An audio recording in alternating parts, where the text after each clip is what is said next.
Hello दोस्तों, आप लोग कैसे हैं। उम्मीद करता हूँ आप लोग खैरियत से होंगे। जैसे कि सऊदी अरब के कुछ लेटेस्ट और जरूरी और बड़ी अपडेट्स आई हुई हैं जो कि आप लोगों के लिए बहुत ही इंपॉर्टेंट होने वाले हैं। तो आप लोग इस वीडियो में लास्ट तक जरूर बने रहें। जैसे कि बहुत सारे भाई सवाल करते हैं कि मैं घरेलू मुलाजिम हूँ, यानी मैं घर में काम करता हूँ, जैसे ड्राइवर हुए, नौकरानी हुए, आमिल मंजलिया वाले, यानी जो अमील मंजलिया वाले हैं जो घरेलू काम कर रहे हैं। क्या मेरा कफाला हो सकता है बिना कपिल को बताए, या मेरा हुरूब लगा हुआ है तो क्या मैं कफाला करा सकता हूं। तो आज मैं इसी बारे में आपको बताता हूं।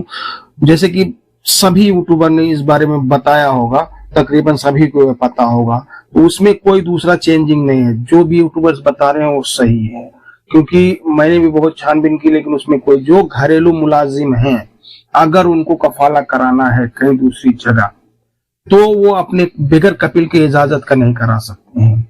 क्योंकि जब हम मुसानत प्लेटफॉर्म पे उसको रिक्वेस्ट डालेंगे, तो जब हमारा कोई दूसरा एक्सेप्ट करेगा, दूसरा सऊदी, तो हमारे बगैर कपिल की इजाजत का नहीं हो सकता कफाला। या अगर हमारा इकामा खत्म हो गया है तो क्या हम दूसरी जगह कफालत ले सकते हैं।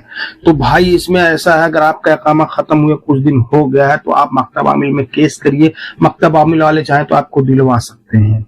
और अगर आपका हुरूब लगा हुआ है तो आपका हुरूब कैंसिल नहीं होगा, ये कंफर्म समझ लीजिए, हुरूब कैंसिल नहीं होगा। क्योंकि अगर वो सऊदी चाहेगा तो 60 दिन के अंदर वो कैंसिल कर सकता है, नहीं तो कैंसिल नहीं होगा। आपको अपने देश ही जाना होगा। अगर आपको हुरूब कैंसिल करवाना है तो उसके लिए बहुत पुख्ता सबूत होना चाहिए। यानी तुम्हारा कपिल टोटल गलती से तुमको मतलब हुरूब मार दिया है, लेकिन उसमें भी बहुत लंबा प्रोसेस है जो कि वो उतना कोई करना नहीं चाहता। तो इसके लिए जिस भाई का भी हुरूब है वो अपने देश ही चले जाए तो अच्छा है। और अब देश जाने के लिए सबसे अच्छी बात, सबसे अच्छा है कि आप एमबीसी से ही कांटेक्ट कीजिए।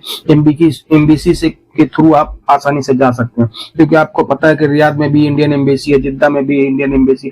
आप कहीं भी हैं वहां से आप अपना राब्ता कर लीजिए, उसके बाद वहां से आप आसानी से अपने घर जा सकते हैं। हाँ, कुछ वक्त लगेगा एमबीसी के थ्रू। जैसे कि अगर हम अपना पेपर आज एक्सेप्ट कर दिए, एमबीसी वाले आपका नंबर ले लेते हैं, कॉन्टेक्ट नंबर ले लेते हैं, बाद में एमबीसी वाले खुद ही कॉन्टेक्ट करते हैं, महीना भी लग सकता है, 1.5 महीना भी लग सकता है, 15 दिन भी लग सकता है, इसमें कुछ कहा नहीं जा सकता। लेकिन वो अच्छा है कि आप एमबीसी के थ्रू जा सकते हैं।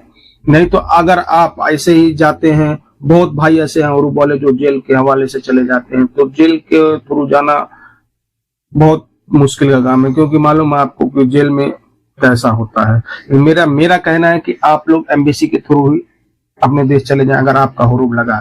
और रही कफाले की बात, तो भाई कफाला बगैर आपके कपिल की इजाजत नहीं होगी। घरेलू मुलाजिम की बात कर रहा हूँ, कंपनी की बात मैं नहीं कर रहा हूँ, कंपनी की बात मैं नहीं कर रहा हूँ। ये घरेलू मुलाजिम जो घरों में काम करते हैं, यानी जैसे इस तरह में काम कर रहे हैं, ड्राइवर्स का काम कर रहे हैं, नौकरानी का काम कर रहे हैं, या और कोई काम कर रहे हैं, घरेलू मुलाजिम, इनका कफाला बगैर अपने कपिल की इजाजत का नहीं होगा। आपको अपने कपिल से इजाजत लेनी होगी, उसके बाद ही आपका कफाला हो जाएगा। और इसमें बहुत भाई बोलते हैं कि मेरा अकामा नहीं, भाई घरेलू मुलाजिम का अकामा ये लोग रोकते ही नहीं है, ऑटोमेटिक बना देते हैं। चाहे वो मजरे में काम करने वाला हो, इस तरह में काम करने वाला हो, ड्राइवर हो, नौकरानी हो, या मतलब जो भी है घरेलू मुलाजिम में जो भी आते हैं, इनका अकामा ये लोग रोकते नहीं, क्योंकि इनको भी फाइन लगता है। 3 दिन बाद ये बनाने जाएंगे तो 500 रियाल का उनको भी फाइन पड़ जाएगा, क्योंकि ये जबरदस्त का नियम है। अगर आप 3 दिन लेट कर देते हैं, 3 दिन बाद अकामा बनाने जाते हैं, तो आपको 500 रियाल फाइन लग जाएगा। तो इसलिए घरेलू मुलाजिम का मेरे हिसाब से तो किसी का अकामा नहीं रुकता है। ये कंपनी की होती है, बड़ी बड़ी कंपनियां होती है, वो अलग बात हो गई, वो सबकी बात मैं नहीं कर रहा हूँ। जो घरेलू मुलाजिम है, तो जितने भाई ये सवाल करें, सीधी बात जान ले कि अगर आपको मतलब कफाला लेना है तो आप अपने कपिल की इजाजत से लें। अगर आपके ऊपर हुरूब लगा हुआ है तो आप किसी तरह आप अपने देश चले जाएं, एमबीसी से कांटेक्ट करके आप अपने देश चले जाएं, उसमें ज्यादा मगजमारी मत करें। हाँ, ये जाने के बाद अगर आप एमबीसी से जैसे हुरूब लगा हुआ तो आप इंडिया जाने के बाद आजीवन मतलब यहाँ बैन लग जाता है सऊदी, लेकिन बहुत सारे ऐसे देश पड़े हैं जहां आदमी जा सकता है।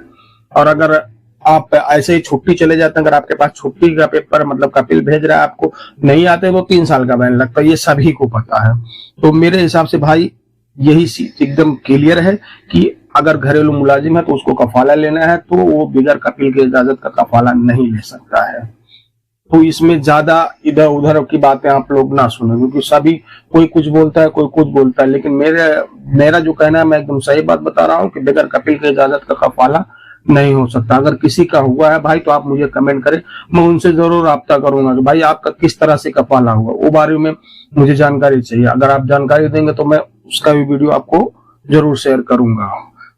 अगली अपडेट, सऊदी अरब में भी अभी ऑनलाइन फ्रॉड बहुत तेजी से करते हैं लोग, लेकिन यहाँ उतनी तेजी से गिरफ्तार भी होते हैं। आप लोगों को पता है कि इंडिया नहीं है, सऊदी अरब है। यहाँ आप एक छोटी सी गलती करेंगे तो आप अगर गिरफ्तार हो गए तो आपको कड़ी से कड़ी सजा यहाँ दी जाती है। यहाँ सजे में कोई मुरव्वत नहीं होती है। तो ऐसा ही एक मामला पेश आया है।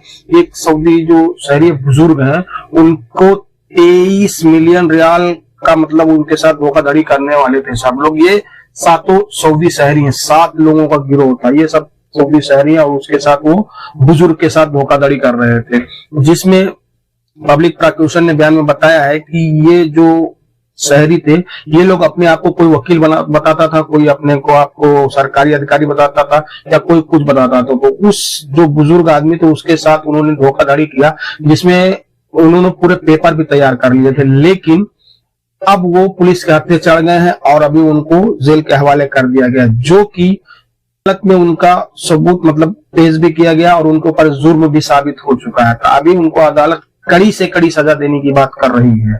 तो भाई मेरा कहना है, अगर कोई भी अगर सऊदी अरब में रहता है तो ऐसे धोखाधड़ी के मामलों से बचे, क्योंकि करते हैं लोग, फोन कॉल भी करते हैं, फ्रॉड कॉल भी करते हैं, लेकिन यहाँ उतनी तेजी से पकड़े भी जाते हैं, क्योंकि सऊदी अरब का कानून सबसे सख्त कानून है। मुझे तो बहुत अच्छा लगता है। आप लोगों को क्या कमेंट में जरूर बताना आप लोग। अगली अपडेट, सऊदी अरब के एक फिलिपीनी नर्स ने प्राइवेट अस्पताल की इंतजामिया से स्वामी डॉक्टर पर छेड़खानी का इल्जाम लगाया। नर्स ने अस्पताल के बाद पुलिस स्टेशन में भी रिपोर्ट दर्ज कराई थी। बयान में कहा था कि ड्यूटी के दौरान डॉक्टर ने उसके साथ छेड़छाड़ की। नर्स का कहना था कि बाद में डॉक्टर ने यह कहकर बताया कि वो मजाक कर रहा था। नर्स ने व्हाट्सएप मैसेज की फोटो कॉपी भी मतलब सबके सामने जमा कर दी। पब्लिक प्रोसिक्यूशन ने केस की तहकीकात की। उस दौरान डॉक्टर को मतलब मुअत्तल कर दिया गया, यानी उसको सस्पेंड कर दिया गया। सऊदी कानून में छेड़खानी संगीन जुर्म में शामिल है, इस पर गिरफ्तारी मुकर्रर है। पब्लिक प्रोसिक्यूशन के हक के सामने आने पर डॉक्टर को जेल भेजने का हुक्म दिया गया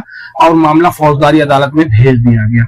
आखिर में वो फौजदारी अदालत ने उसको 1 साल की सजा और उसके ऊपर 5000 रियाल का जुर्माना लगाया, लेकिन फिर दूसरी अदालत ने उसको 5 साल का जुर्माना लगा के उसको जेल के हवाले कर दिया है। तो भाई सऊदी अरब में अगर कोई भी गलत काम करते हो, अगर आप पकड़े जाते हैं तो आपके ऊपर सख्त से सख्त सजा होती है।